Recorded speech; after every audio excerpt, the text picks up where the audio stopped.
కవిత కొత్త పార్టీపై కేటీఆర్ను ప్రశ్నించిన మీడియా. కవిత టీఆర్ఎస్పై మీరు లీగల్గా ఫైట్ చేస్తారా అని కేటీఆర్కు ప్రశ్న వేస్తే కేటీఆర్ టీఆర్ఎస్తో మాకు ఎలాంటి ఇష్యూ లేదు, పార్టీలు వస్తుంటాయి పోతుంటాయి అంటూ ఆయన వ్యాఖ్యానించారు. చాలా పార్టీలు గతంలో వచ్చాయి, అలాగే వెళ్ళిపోయాయి. కవితను అసలు పట్టించుకోవాల్సిన అవసరం లేదు. మన తెలుగు రాష్ట్రాల్లో, మరి ముఖ్యంగా తెలంగాణలో ఇప్పటిదాకా టీడీపీ, బీఆర్ఎస్ మాత్రమే, ఈ రెండు పార్టీలు మాత్రమే 25 ఏళ్ళు పూర్తి చేసుకున్న పార్టీలుగా ఉన్నాయి అంటూ ఆయన వ్యాఖ్యానించారు. మొత్తం మీద ఇటు కవిత పార్టీతోని ఎలాంటి ఇష్యూ లేదు, ఆ టీఆర్ఎస్ అన్న పేరుతోని కూడా ఇష్యూ లేదన్న ఉద్దేశంతోనే ఆయన ఇలా మాట్లాడారా? ఒక్కసారి మొదటగా కేటీఆర్ ఏం మాట్లాడాడో ఆయన మాటల్లోనే వినే ప్రయత్నం చేద్దాం.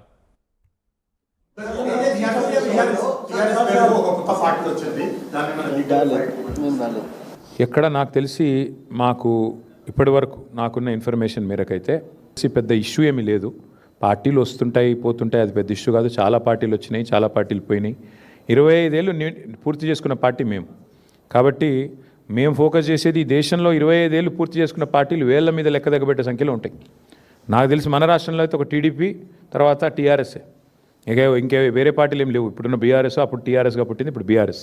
కాబట్టి పెద్ద పట్టించుకోదగ్గ విషయం ఏం కాదు.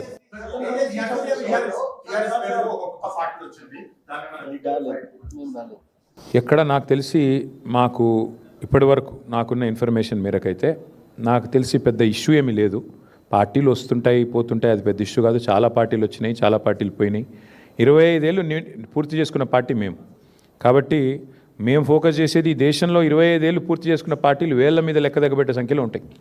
నాకు తెలిసి మన రాష్ట్రంలో అయితే ఒక టీడీపీ, తర్వాత టీఆర్ఎస్ఏ, ఇంకే వేరే పార్టీలు ఏం లేవు. ఇప్పుడున్న బీఆర్ఎస్, అప్పుడు టీఆర్ఎస్గా పుట్టింది, ఇప్పుడు బీఆర్ఎస్. కాబట్టి పెద్ద పట్టించుకోదగ్గ విషయం ఏం కాదు. రైట్, ఇక్కడ కేటీఆర్ మాట్లాడుతూ నాకున్న ఇన్ఫర్మేషన్ని బట్టి ఎలాంటి ఇష్యూ లేదు అంటూ కేటీఆర్ మాట్లాడారు. మరొకటి గమనించాల్సిన విషయం ఏంటంటే, దేశం మొత్తంగా 25 ఏళ్ళు గడిచిన పార్టీలు, అంటే 25 ఏళ్ళ పాటు పూర్తి చేసుకున్న పార్టీలు ఓన్లీ దేశంలో వేళ్ల మీద లెక్క పెట్టవచ్చు అని ఆయన మాట్లాడారు. దాంతోపాటు వెరీ ఇంట్రెస్టింగ్, ఇటు మాట్లాడుతూ ఆ టీడీపీ 25 ఏళ్ళు పూర్తి చేసుకున్న పార్టీల్లో టీడీపీ, అలాగే టీఆర్ఎస్ అని వెంటనే టీఆర్ఎస్ ఇప్పుడున్న బీఆర్ఎస్ అన్నారు. అంటే మైండ్లో, ఆయన మనసులో ఇంకా టీఆర్ఎస్ అనే మాట ఉందా? ఆ మైండ్లో మాత్రం బీఆర్ఎస్కి బదులు టీఆర్ఎస్ మొదటగా వచ్చింది, దాని తర్వాత బీఆర్ఎస్ అనే పదం వచ్చింది. బీఆర్ఎస్ మీద స్టిక్ ఆన్ అయి ఉన్నాడు, నో టీఆర్ఎస్ ఇన్ ఫ్యూచర్ అని అంటున్నాడా? సో మొత్తం మీద టీఆర్ఎస్గా పేరు మార్చుతారనే చర్చకు కేటీఆర్ ఫుల్ స్టాప్ పెట్టారు. టీఆర్ఎస్ అనే పేరు పైన ఆయనకి ఎలాంటి ఇంట్రెస్ట్ లేదు, ఆ పార్టీ మీద ఎలాంటి క్వశ్చన్ చేసే ఇంట్రెస్ట్ కూడా లేనట్టు. ఎలక్షన్ కమిషన్కి ఏమైనా కంప్లైంట్ ఇచ్చే అవకాశం ఉందా అంటూ ఊహాగానాలు ఏవైతే వచ్చాయో వాటికి ఆయన ఒక ఫుల్ స్టాప్, స్వస్తి పలికారు. టీఆర్ఎస్ ఇలాంటి పార్టీలు వస్తుంటాయి పోతుంటాయి, నాకున్న ఇన్ఫర్మేషన్ ప్రకారం ఎలాంటి ఇష్యూ లేదంటూ కూడా ఆయన మాట్లాడారు. వెరీ ఇంట్రెస్టింగ్ కామెంట్స్ అని చెప్పొచ్చు. దీనికి సంబంధించి డీటెయిల్డ్గా మాట్లాడుకునే ప్రయత్నం చేద్దాం. ఇటు మా ప్రతినిధి మధు అందుబాటులో ఉన్నారు, మధుతో మాట్లాడి తెలుసుకునే ప్రయత్నం చేద్దాం. మధు, చెప్పండి, ఎలా చూడాలి? మొదటగా నాకున్న ఇన్ఫర్మేషన్ ప్రకారం ఎలాంటి ఇష్యూ లేదు అన్నారు. ఇష్యూ లేదు ఇన్ ద సెన్స్, ఆ పార్టీకి సంబంధించి టీఆర్ఎస్ అని ఆ పేరుని వాళ్ళు ఎలక్షన్ కమిషన్కి కంప్లైంట్ చేయడం కానీ, అంటే గతంలో బీఆర్ఎస్ టీఆర్ఎస్గా ఉంది కాబట్టి ఆ పేరుని వెనకకి తీసుకునే ప్రయత్నం, లేకపోతే ఆ పేరుని అడ్డుకునే ప్రయత్నం ఏమీ చెయ్యట్లేదని ఒక క్లారిటీ ఇస్తున్నట్ట, అలా చూడొచ్చా? అంటే కవిత ప్రకటించినటువంటి పార్టీ పేరులో అసోసియేషన్ అనేది ఉంది. టిఆర్ఎస్ అని బయటికి చెప్తున్నా టిఆర్ఎస్ఏ అంటే టిఆర్ఎస్ తెలంగాణ రాష్ట్ర సేన అసోసియేషన్ పేరిట వాళ్ళు దానికి సంబంధించి ప్రకటన చేస్తారు. కాబట్టి అట్లా సిమిలర్ గా లేకుండా ఉంటే ఇబ్బంది ఉండకపోవచ్చు. ఫ్యూచర్ లో వీళ్ళు లీగల్ గా ఫైట్ చేసినా కూడా అదే విషయాన్ని కేటీఆర్ చాలా స్పష్టంగా చెప్పే ప్రయత్నం చేశారు. చాలా లీగల్ గా ఎట్లాంటి ఇష్యూ లేదు అనేటువంటిది. ఇప్పుడు గతంలో ఇట్లాంటి పేరు పోలినటువంటి పేర్లున్నా కూడా పెద్దగా ఇబ్బందికరమైనటువంటి పరిస్థితి ఉంది. ఇప్పుడు ఎగ్జాంపుల్, దేశంలో అలాంటి పార్టీలు చాలానే పుట్టుకొచ్చాయి. ఎగ్జాంపుల్, కాంగ్రెస్ ను విభేదించి ఎన్సీపీ వచ్చింది. సిపి కాంగ్రెస్ పార్టీ అయినప్పటికీ కూడా నేషనల్ కాంగ్రెస్ పార్టీ. తర్వాత పశ్చిమ బెంగాల్లో ఆమె కాంగ్రెస్ ను డిఫర్ చేసిన తర్వాతనే తృణమూల్ కాంగ్రెస్, అంటే దానికి ముందు ఒక వర్డ్ యాడ్ చేసుకున్నటువంటి పరిస్థితి. తమిళనాడులో డిఎంకే పార్టీని విభేదిస్తూ అన్నా డిఎంకే పార్టీ, ఈ రకంగా పార్టీలో డిఫరెన్సియేషన్ కనిపించింది చాలా స్పష్టంగా. సో ఇక్కడ కూడా తెలంగాణ టిఆర్ఎస్ అని కనిపిస్తాయి, ఇదేమో తెలంగాణ రాష్ట్ర సమితి. మధు మీరు ఒక్కసారి లైన్ లో అలానే ఉండండి. ఒక్కసారి గతంలో ఇటు కవిత పార్టీ పెట్టినప్పుడు ఆయన మాట్లాడిన మాటలు, అలాగే ఇటు కేటీఆర్ మాట్లాడిన మాటలు, వీరిద్దరు మాటలు ఒక్కసారి చూసే ప్రయత్నం చేద్దాం. మన పార్టీ పేరు చెప్పాలా? రెడీయా?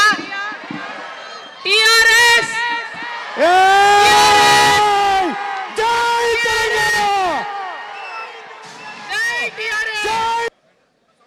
మన పార్టీ పేరు చెప్పాలా? రెడీయా? టిఆర్ఎస్.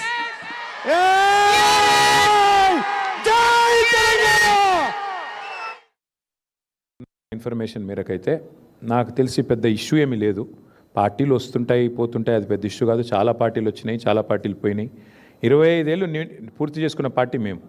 కాబట్టి మేము ఫోకస్ చేసేది ఈ దేశంలో 25 ఏళ్ళు పూర్తి చేసుకున్న పార్టీలు వేళ్ల మీద లెక్క దగ్గబెట్టే సంఖ్యలో ఉంటాయి. నాకు తెలిసి మన రాష్ట్రంలో అయితే ఒక టీడీపీ, తర్వాత టీఆర్ఎస్ఏ, ఇంకే వేరే పార్టీలు ఏం లేవు. ఇప్పుడున్న బీఆర్ఎస్, అప్పుడు టీఆర్ఎస్గా పుట్టింది, ఇప్పుడు బీఆర్ఎస్. కాబట్టి పెద్ద పట్టించుకోదగ్గ విషయమేం కాదు. నాకున్న ఇన్ఫర్మేషన్ ప్రకారం ఎలాంటి ఇష్యూ లేదు, అలాగే పెద్దగా పట్టించుకోవాల్సిన అవసరం లేదు అంటూ కూడా ఆయన మాట్లాడారు. మొత్తం మీద ఎన్నో పార్టీలు వస్తుంటాయి పోతుంటాయి. 25 ఏళ్ళు పూర్తి చేసుకున్న పార్టీలు ఇప్పుడు తెలుగు రాష్ట్రాల్లో, తెలంగాణలో ఉన్న పార్టీల్లో ఇటు టీడీపీ, దాని తర్వాత బీఆర్ఎస్ మాత్రమే. టీఆర్ఎస్ అన్నారు మొదటగా, దాని తర్వాత పుట్టినప్పుడు టీఆర్ఎస్గా పుట్టింది, ప్రస్తుతానికి బీఆర్ఎస్ అంటూ కూడా మాట్లాడారు. సో మొత్తం మీద మా ప్రతినిధి మధు అందుబాటులోనే ఉన్నారు. మధుతో మాట్లాడి తెలుసుకునే ప్రయత్నం చేద్దాం. మధు చెప్పండి, ఈ కవిత పార్టీ గురించి మీరు టీఆర్ఎస్ అసోసియేషన్ అంటూ ఒకటి ఉంది, తమిళనాడు రాజకీయాల్లో కూడా ఇలాంటి పార్టీలు ఆవిర్భవించాయి అని చెప్పుకొస్తున్నారు. మరి కేటీఆర్ చేసిన స్టేట్మెంట్స్ని ఎలా చూడాలి? ఎగ్జాక్ట్, అంటే ఇట్లాంటి సిమిలారిటీకి సంబంధించినటువంటి పేర్లు ఇందాక చెప్పుకున్నట్టు తృణమూల్ కాంగ్రెస్, ఎన్సిపి, తర్వాత డిఎంకే, ఏఐడిఎంకే, ఇట్లా పేర్లు డిఫరెన్సియేషన్ ఉంటే కంటిన్యూ అయ్యేటువంటి అవకాశం ఉంటుంది. ఎన్నికల కమిషన్ ఎట్లా అంటే సేమ్ రిఫ్లెక్ట్ అయ్యేలాగా ఉంటే వాటిని అనుమతించేటువంటి అవకాశం ఉండకపోవచ్చు. ఇప్పుడు ఎగ్జాంపుల్ వైఎస్ఆర్ సిపి, ఇప్పుడు కాంగ్రెస్ కు వ్యతిరేకంగా పుట్టిందే వైఎస్ఆర్ సిపి ఆంధ్రప్రదేశ్ లో. సో అట్లా చాలా పార్టీలు పుట్టాయి. గతంలో టీడీపీకి వ్యతిరేకంగా అన్నా తెలుగుదేశం పార్టీ, అన్నా టీడీపీ అనేటువంటి పార్టీ కూడా తెలంగాణలో గతంలో. సో ఇట్లాంటి సిమిలారిటీ జరుగుతుంది. సేమ్ అదే బాటలో కవిత వెళ్ళినట్టుగా కనిపించింది. ఇక్కడ టీఆర్ఎస్ తెలంగాణ రాష్ట్ర సేన అసోసియేషన్ పేరిట అనౌన్స్మెంట్ చేసినప్పటికీ డిఫరెన్సియేషన్ ఉంది పేరులో, కాబట్టి లీగల్ గా ఎట్లాంటి ఇబ్బంది ఉండకపోవచ్చు. అదే విషయాన్ని కేటీఆర్ క్లారిటీ ఇచ్చే ప్రయత్నం అయితే చేశారు. మాకు చాలా పార్టీలు వచ్చాయి, చాలా పార్టీలు పోయాయి, దాంతో లీగల్ గా ఇబ్బంది లేదు, ఇప్పటివరకు మాకున్న సమాచారం ప్రకారం ఇబ్బంది లేదు అనేటువంటిది కవిత కూడా ఆచితూచి అట్లాంటి స్టెప్పే తీసుకున్నారు. ఫ్యూచర్ లో ఖచ్చితంగా టీఆర్ఎస్ పేరిట ముందుకు పోతే లీగల్ గా ఇబ్బంది అయ్యేటువంటి పరిస్థితి ఉంది. ఎన్నికల కమిషన్ నిబంధనలు ఎట్లున్నాయంటే, ఇప్పుడు టీఆర్ఎస్ నుంచి బీఆర్ఎస్ గా మారారు. వీళ్ళు మారిన సందర్భంలో ఒక 10 years ఈ నేమ్ ని ఫ్రీజ్ చేస్తారు. ఈ 10 years వరకు, అప్పటి వరకు ఒకవేళ 10 years లోపల కావాలంటే మళ్ళీ బీఆర్ఎస్ టీఆర్ఎస్ గా మారేటువంటి అవకాశం ఉంటుంది. 2022లో టీఆర్ఎస్ బీఆర్ఎస్ గా మారింది కాబట్టి మళ్ళీ ఒకవేళ బీఆర్ఎస్ మళ్ళీ టీఆర్ఎస్ గా మారాలంటే 2032 వరకు వేచి చూడాల్సినటువంటి పరిస్థితి ఉంది. అప్పట్లోగా వీళ్ళు తీసుకోవచ్చు. కానీ దానికి సంబంధించినటువంటిది చాలా lengthy process, legal process, party పరంగా అన్ని రకాలుగా ప్రాసెస్ చేయాల్సినటువంటి పరిస్థితి ఉంది. పార్టీ ఏకగ్రీవ తీర్మానం చేయాల్సి ఉంటుంది, డాక్యుమెంట్స్ పైకి పంపాలి. ఒకవేళ రేపు ఫ్యూచర్ లో మళ్ళీ బీఆర్ఎస్ లో చీలికొస్తే, అసలైన బీఆర్ఎస్ మేమే, అసలైన టీఆర్ఎస్ మేమైనా చీలికొస్తే అది లీగల్ గా ఇబ్బందికర పరిస్థితి ఉంటుంది. అది చాలా కష్టతరమైనటువంటి సిచ్యువేషన్ ఉంటుంది. సో అంత ఈజీ కాదు పార్టీ మార్పు అనేటువంటిది వాళ్ళ అభిప్రాయం ఉన్నప్పటికీ కూడా అదే కేటీఆర్ రిఫ్లెక్షన్ లో జరిగింది. మేము టీఆర్ఎస్ నుంచి బీఆర్ఎస్ గా మారాం, 25 years కంప్లీట్ అయింది, అంత ఈజీ కాదు, లీగల్ గా మాకేం ప్రాబ్లం లేదు కవిత చూడాలనేటువంటి స్టేట్మెంట్. సో కవిత పార్టీ టీఆర్ఎస్ఏ పేరిట కంటిన్యూ అయ్యే అవకాశం ఉంది. టీఆర్ఎస్ పేరిట ప్రజల్లోకి వెళ్తా ఉన్నారు, కింద చిన్న అక్షరాలతో అసోసియేషన్ అనేటువంటిది మెన్షన్ చేస్తా ఉన్నారు జెండాలో, పోస్టర్స్ లో, వాటికి సంబంధించినటువంటి ఫ్లెక్సీలో. కాబట్టి లీగల్ గా ఇబ్బంది ఉండకపోవచ్చు. రేపు ఎలక్షన్ కమిషన్ కూడా వాళ్ళు మెన్షన్ చేశారు కదా అనేటువంటిది గ్రౌండ్ లో అబ్జెక్షన్ చేయకపోవచ్చు. అందులో భాగంగానే లీగల్ గా ప్రాబ్లం లేదు కవిత పార్టీతో అనేటువంటిది కేటీఆర్ చెప్పే ప్రయత్నం. 25 ఏళ్ళు పూర్తి చేసుకున్న పార్టీలు ఇప్పుడు ప్రస్తుతానికి టీడీపీ, బీఆర్ఎస్ మాత్రమే. అంటే ఆయన కవిత పార్టీని ఉద్దేశించి మాట్లాడుతున్నారా? కవిత పార్టీకి ఫ్యూచర్ లేదు అంటే నిలబడకపోవచ్చు ఆ పార్టీ అన్న ఉద్దేశంతో మాట్లాడారు.